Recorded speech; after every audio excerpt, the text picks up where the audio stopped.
So what is the actual concern? The idea is that if you add too much water, it weakens the binder, and that means that the paint could flake off or not adhere very well. Think of binder as being glue. The binder would be like this gloss medium. It's basically a liquid plastic.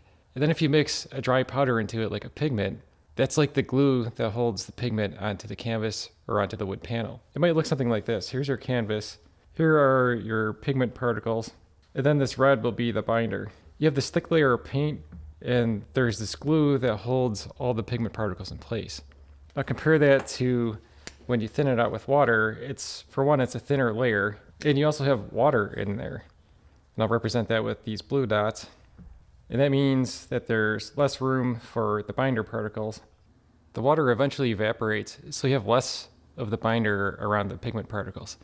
But you get the idea that this is thinner and there's less binder involved. When I put the gloss medium over the top of this, that's an isolation coat. There's an entire layer of binder over this pigment. That would look something like this.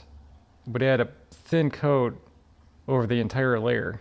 Even though this is a thinner layer than the typical layer of acrylic paint, you would have the pigment trapped within a layer of the binder. And that adds a layer of protection.